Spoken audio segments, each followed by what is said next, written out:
Tenemos noticias importantes. Hemos estado siguiendo de cerca el desarrollo de los casos relacionados con el despliegue de tropas en California, Oregon, Chicago e Illinois. Hasta ahora, los jueces solo habían emitido órdenes temporales, sin pronunciarse sobre el fondo del despliegue de tropas de Donald Trump. Finalmente tenemos una resolución de fondo y proviene de Portland. Glenn, ¿puedes contarnos qué fue lo que decidió el tribunal? Sí, Brian. La jueza Karen Immergut, nombrada por Trump, celebró un juicio de 3 días con múltiples testigos, incluidos agentes del orden federales, estatales y locales, además de revisar cientos de documentos como evidencia. Hace apenas unas horas dictaminó que Donald Trump violó la ley federal, específicamente el título 10 del Código de los Estados Unidos, sección 12.406, y también la 10ª enmienda de la Constitución al intentar desplegar tropas en las calles de Portland, Oregon. La jueza le prohibió de manera permanente desplegar a la Guardia Nacional en Portland o en cualquier parte del estado de Oregon. Esto ya es definitivo. Se trata de una orden judicial permanente que permanecerá vigente mientras no sea revocada por un tribunal superior. En otras palabras, Donald Trump tiene prohibido desplegar tropas de la Guardia Nacional no solo en las calles de Portland, sino en todo el estado de Oregon. La medida seguirá en efecto a menos que un tribunal de apelaciones o la Corte Suprema decida anularla. Glenn, ¿no marca esto un cambio de paradigma? Hasta ahora, muchos jueces han mostrado cierta deferencia hacia esta administración, asumiendo su presunción de regularidad. ¿Mencionó la jueza Immergut algo que respalde la idea de que finalmente el Poder Judicial está despertando, reconociendo que esta administración no actúa de buena fe y que utiliza la ley para su propio beneficio? Es una gran pregunta. La jueza no solo determinó que Trump violó la ley federal y la 10ª enmienda, que separa los derechos de los estados y los del gobierno federal, sino que además dejó claro que cruzó esa línea de forma evidente, ilegal e inconstitucional, interfiriendo en el derecho del estado a administrar sus propias tropas de la Guardia Nacional. No solo declaró su actuación ilegal, sino que también la condenó con firmeza, subrayando el peligro que representa este tipo de conducta proveniente de un presidente de Estados Unidos. Permítanme leerles un breve pasaje, porque realmente es conmovedor. La jueza Immergut se muestra absolutamente firme frente a la ilegalidad de las acciones de Trump. Escribe que este tribunal reconoce que algunos ciudadanos pueden considerar estos despliegues como un apoyo militar útil para promover la agenda migratoria del presidente. Sin embargo, los fundadores plasmaron en la Constitución y en sus enmiendas su profundo temor y desconfianza hacia el poder militar, un principio que ha perdurado durante décadas como expresión de la resistencia tradicional y firme del pueblo estadounidense ante cualquier injerencia militar en los asuntos civiles. En palabras de la Corte Suprema, incluso las intrusiones más pequeñas pueden crear nuevas fronteras desde las cuales legiones de poder busquen nuevos territorios que conquistar. Es un lenguaje contundente. Advierte que si se ignora la separación de poderes entre el gobierno federal y los derechos de los estados, Donald Trump y sus acciones ilegales podrían extender su influencia más allá de los límites constitucionales. La jueza subraya que este principio es esencial para proteger nuestras libertades fundamentales bajo la Constitución. Así que, como ves, Brian, esto demuestra que los jueces federales, incluidos los designados por Trump, se mantienen firmes ante la ilegalidad y la inconstitucionalidad de sus actos. De acuerdo, Glenn. Hasta ahora, solo habíamos visto órdenes temporales o medidas cautelares, incluso en las apelaciones del 7º y 9º circuito. Aún no existía ningún fallo sobre el fondo del asunto. Ahora que tenemos el primer pronunciamiento de fondo y además en contra de la administración Trump, ¿qué impacto puede tener esto en dos frentes? Los casos en curso en Los Ángeles y Chicago y la inevitable apelación ante el Tribunal Supremo.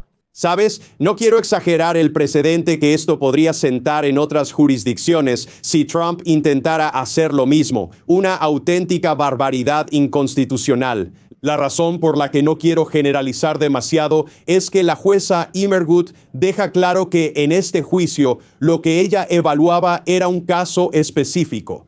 Había una manzana donde se ubicaba un centro de detención de la migra, y aunque en junio se registraron algunos incidentes de violencia, desde entonces ha habido relativamente poca. Incluso señaló que, según cierta información, todavía ocurren algunos altercados en esa manzana. Sin embargo, aclaró que estos enfrentamientos suelen darse entre manifestantes y contramanifestantes y que las fuerzas del orden civiles los controlan con facilidad.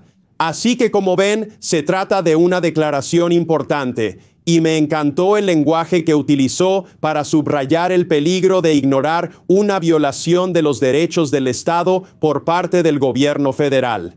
En realidad, su fallo se basa en gran medida en los hechos establecidos durante el juicio que ella llevó a cabo. Así que hay algo para todos. Quienes piensan que esto debería resolver el asunto a nivel nacional podrían emocionarse.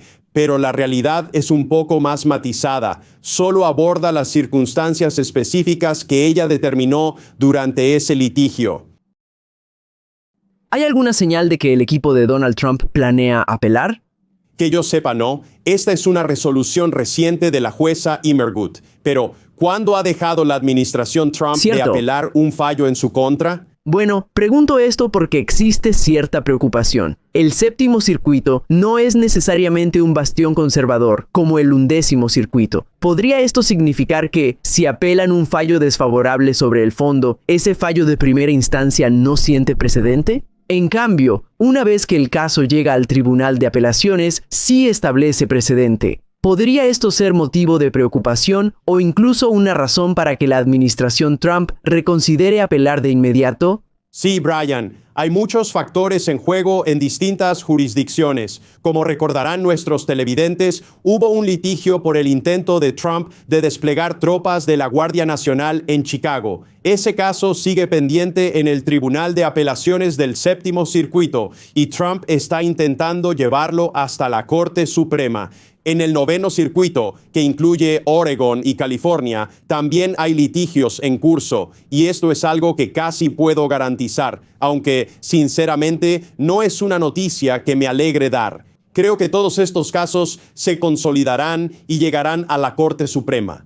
La Corte querrá establecer un principio, una interpretación de la ley y la Constitución sobre la autoridad de Trump para desplegar y federalizar tropas de la Guardia Nacional.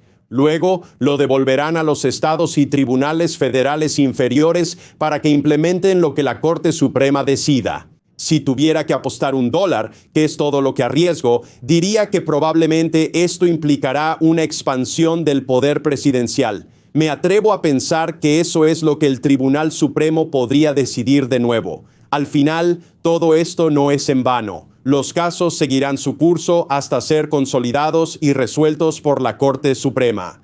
Y esa es mi siguiente pregunta. ¿Hasta qué punto crees que a esta Corte Suprema le importe algún precedente, ya sea de un tribunal de primera instancia o incluso de un tribunal de apelaciones? Bueno, han mostrado una falta de respeto extrema por los jueces de tribunales federales de primera instancia y de apelaciones cuando emiten opiniones de 100 o 160 páginas en algunos casos que detallan meticulosamente todo el precedente involucrado, incluyendo los de la Corte Suprema. Y ya sabes, la mayoría radical de derecha en la Corte Suprema parece decidida a tirarlo todo por la borda sin explicar la razón de estas resoluciones express, mientras expanden el poder presidencial. Mira, si ya reconocieron la inmunidad presidencial en la Constitución, incluso cuando los términos expresos de la Constitución en algunos aspectos la prohíben, ¿por qué íbamos a pensar que harían otra cosa que no fuera expandir el poder presidencial en el ámbito militar? Ya dijeron que eso es una de las funciones constitucionales centrales de un presidente y que nadie puede tocarlo. Así que honestamente no soy muy optimista de que obtengamos una opinión de la Corte Suprema que realmente proteja la democracia en este caso. En ese sentido, ¿qué impacto crees que tiene el fallo de la jueza Immergut? ¿Es significativo que un tribunal de primera instancia se pronunciara sobre el fondo del asunto, rechazando el despliegue de tropas infundado de Trump? No hubo invasión extranjera, tampoco insurrección ni incumplimiento de leyes locales, condiciones que habrían justificado el despliegue.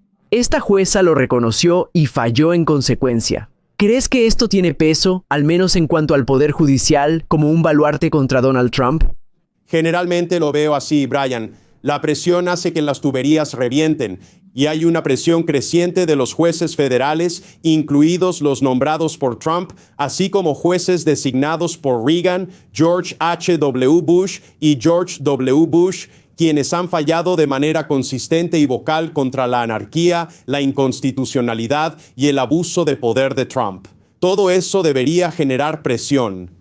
Ahora bien, si el Tribunal Supremo siente alguna presión, es dudoso. Están por encima de la ley, no tienen un código ético obligatorio y son los únicos 9 funcionarios del gobierno federal que operan en una especie de zona libre de ética, donde pueden hacer lo que les dé la maldita gana. No sé si realmente sienten esa presión, pero creo que sí genera presión que los políticos pueden percibir y que el pueblo estadounidense puede sentir al ver a jueces federales de primera instancia poniéndose de pie, haciendo lo correcto, protegiendo la democracia y respetando el Estado de Derecho y la Constitución.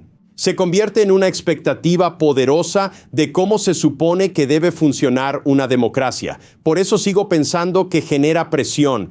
El problema es que no sé si esa presión llega hasta el Tribunal Supremo, que es realmente donde más debería sentirse, porque todas las decisiones de los tribunales inferiores, por muy leales que sean a la Constitución y al Estado de Derecho, pueden ser anuladas a capricho por la mayoría del Tribunal Supremo. De acuerdo. Esta historia sigue desarrollándose mientras esperamos la inevitable apelación, primero al circuito y luego a la Corte Suprema. También hay sentencias pendientes en Los Ángeles y Chicago sobre el mismo tema, y es probable que Trump siga intentando desplegar tropas en otras ciudades. Están pasando muchas cosas en este momento. Para quienes nos ven, suscríbanse a nuestros canales. Pondré los enlaces en pantalla. Es gratis y es la mejor manera de apoyar a los medios independientes. Soy Brian Tyler Cohen. Y yo soy Glenn Kirchner. Esto es Desglose Legal. A la comunidad hispana, gracias por ver esto y por apoyar a los medios independientes. Su comunidad en particular está sometida a mucha desinformación por personas que la consideran un objetivo. Pero tienen derecho a la misma cobertura honesta y de alta calidad que los demás, y por eso he creado este canal. Por favor, manténganse al día y no permitan que malos actores manipulen la realidad. Así que suscríbete al canal. Siempre es gratis. Nunca exigiré un pago por mi contenido. Y muchas gracias.